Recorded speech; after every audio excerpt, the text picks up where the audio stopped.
भगवान शिव से जुड़े 15 प्रतीक और उनका महत्व। महाशिवरात्रि पर्व फागुन कृष्ण पक्ष की चतुर्दशी इस तिथि को हर साल मनाया जाता है। आखिर शिवरात्रि क्यों मनाई जाती है, कैसे मनाई जाती है, आइए इस वीडियो के माध्यम से जानें। हर त्योहारों का अपना ही महत्व होता है, इसी प्रकार महाशिवरात्रि का भी अपना ही एक महत्व है। ऐसी मान्यता है कि इस दिन शिव और पार्वती का विवाह हुआ था। इस दिन भक्त सच्चे मन से शिव जी की आराधना करते हैं, शिवलिंग का अभिषेक करते हैं, शिवलिंग पर दूध, जल और बेल पत्र चढ़ाकर शिव शंकर की पूजा करते हैं। भगवान शिव को मृत्यु लोक का देवता माना गया है। यह इकलौते ऐसे भगवान है जो स्वर्ग से दूर हिमालय की सर्द चट्टानों पर अपना घर बनाए हुए हैं। क्या आपने कभी सोचा है कि आखिर भगवान शिव गले में नाग, हाथ में त्रिशूल, सिर पर गंगा, शेर की खाल क्यों पहनते हैं? इन सबके पीछे कोई न कोई कहानी जुड़ी हुई है। आइए जानते हैं कि ये कहानियाँ क्या है और क्यों ये सब भगवान शिव के प्रतीक या आभूषण हैं। हिंदू धर्म ग्रंथ पुराणों के अनुसार भगवान शिव की समस्त सृष्टि के आदि कारण हैं। उन्हीं से ब्रह्मा विष्णु सहित समस्त सृष्टि का उद्भव हुआ है या उत्पत्ति बोल सकते हैं। यूँ कहें तो भगवान शिव दुनिया के सभी धर्मों का मूल है और हिंदू धर्म में भगवान शिव को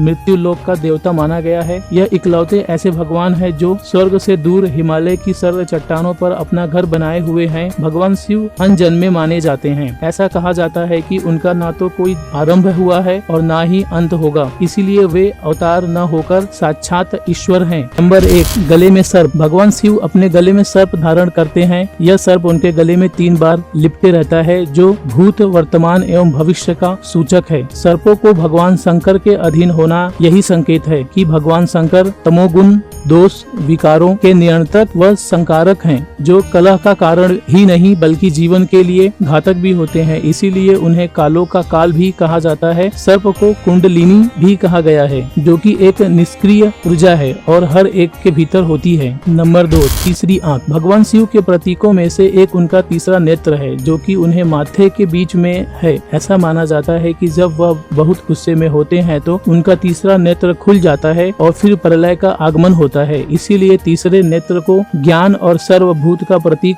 कहा जाता है। वस्तुतः शिव का तीसरा नेत्र सांसारिक वस्तुओं से परे संसार को देखने का बोध कराता है। यह एक ऐसी दृष्टि का बोध कराती है जो 5 इंद्रियों से परे है, इसीलिए शिव को त्र्यंबक कहा गया है। नंबर 3, त्रिशूल। भगवान शिव अपने हाथ में त्रिशूल धारण करते हैं। शिव का त्रिशूल मानव शरीर में मौजूद 3 मूलभूत नाड़ियों बाई, दाहिनी और मध्य का सूचक है। इसके अलावा त्रिशूल इच्छा, लड़ाई और ज्ञान का भी प्रतिनिधित्व करता है। ऐसा कहा जाता है कि इन नाड़ियों से होकर ही ऊर्जा की गति निर्धारित होती है और गुजरती है। नंबर 4, धर्मचंद्र। भगवान शिव धर्मचंद्र को आभूषण की तरह अपनी जटा के एक हिस्से में धारण करते हैं, इसीलिए उन्हें चंद्रशेखर या सोम कहा गया है। वास्तव में धर्मचंद्र अपने 5वें दिन के चरण में चंद्रमा बनाता है और समय के चक्र के निर्माण में शुरू से अंत तक विकसित रहने का प्रतीक है। भगवान शिव के सिर पर चंद्र का होना समय को नियंत्रण करने का प्रतीक है, क्योंकि चंद्र समय को बताने का एक माध्यम है। जटा, उलझे हुए बाल। उनके उलझे हुए बाल पावन या वायु का प्रवाह है, जो सभी जीवित प्राणियों में मौजूद सांस का सूक्ष्म रूप का प्रतिनिधित्व करता है। इससे पता चलता है कि शिव पशुपति नाथ सभी जीवित प्राणियों के प्रभु हैं। शिव को नीलकंठ के नाम से भी जाना जाता है। समुद्र मंथन के दौरान जहर आया था, उसको उन्होंने निगल लिया था। देवी पार्वती इस जहर को उनके गले में ही रोक दिया था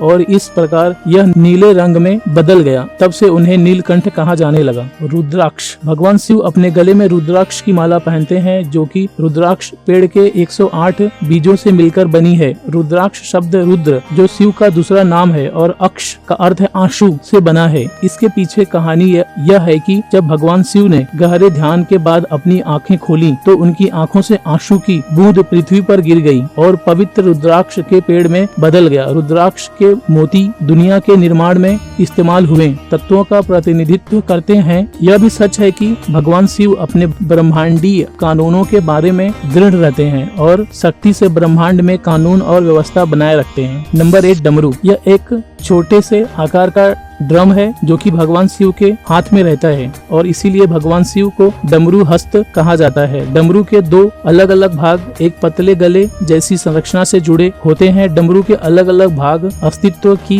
दो भिन्न परिस्थिति व्यस्त और प्रकट का निधित्व करता है। जब डमरू हिलता है तो इससे ब्रह्मांडीय ध्वनि नाद उत्पन्न होती है जो गहरे ध्यान के दौरान सुना जा सकता है। हिंदू शास्त्रों के अनुसार नाद सूजन का स्रोत है। डमरू भगवान शिव के प्रसिद्ध नृत्य नटराज का अभिन्न भाग है जो शिव की प्रमुख विशेषताओं में से एक है। नंबर 9 कमंडल। पानी का बर्तन कमंडल अक्षर भगवान से सटे हुए दिखाया जाता है। ऐसा कहा गया है कि यह एक सूखे कद्दू और अमृत से बना हुआ है। कमंडल को भारतीय योगियों और संतों की बुनियादी जरूरत की एक प्रमुख वस्तु के रूप में दिखाया जाता है। इसका एक गहरा महत्व है। जिस प्रकार से पके हुए कद्दू को पेड़ से तोड़ने के बाद उसके छिलके को हटाकर शरबत के लिए प्रयोग किया जाता है, उसी प्रकार प्रत्येक व्यक्ति को भौतिक दुनिया से अपने लगाव को समाप्त कर अपने भीतर की अहंकारी इच्छाओं का त्याग करना चाहिए ताकि वह स्वयं के आनंद का अनुभव कर सके। अतः कमंडल अमृत का प्रतीक है। 10 विभूति।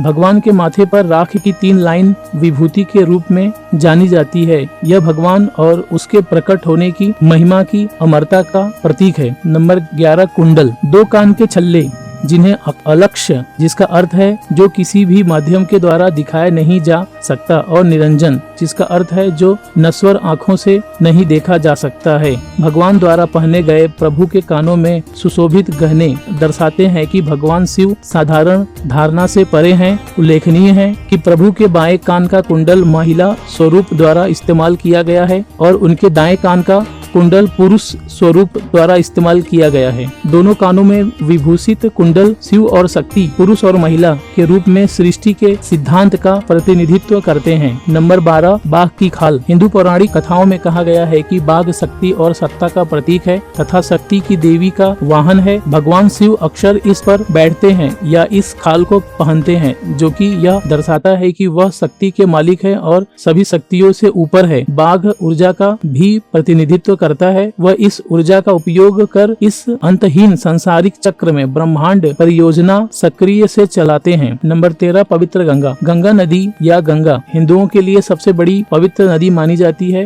एक पौराणिक कथा के अनुसार गंगा नदी का स्रोत शिव है और उनकी जटाओं से बहती है। भगवान पृथ्वी पर और इंसान के लिए शुद्ध पानी लाने के लिए गंगा को अपनी जटाओं में धारण करते हैं। इसीलिए भगवान शिव का अक्षर गंगधर या गंगा नदी के वाहक के रूप में जाने जाते हैं। नंबर 14 शिवलिंग। सभी मंदिरों में आपको भगवान शिव की मूर्ति नहीं दिखती होगी। इसके बजाय वहाँ एक काले या भूरे रंग का शिवलिंग होता है। यह एक पत्थर है जो कि भगवान शिव के अस्तित्व का प्रतिनिधित्व करता है। नंबर 15 सांड या जिसे नंदी भी कहते हैं। नंदी बैल भगवान शिव के करीबी विश्वास पात्रों में से एक है। यही कारण है कि बैल नंदी सभी शिव मंदिरों के बाहर रखा जाता है। भगवान शिव के भक्त बैल के कान में अपनी इच्छाओं को कहते हैं ताकि यह महादेव तक पहुँच सके। Thank you for watching my video. Please like share subscribe my channel.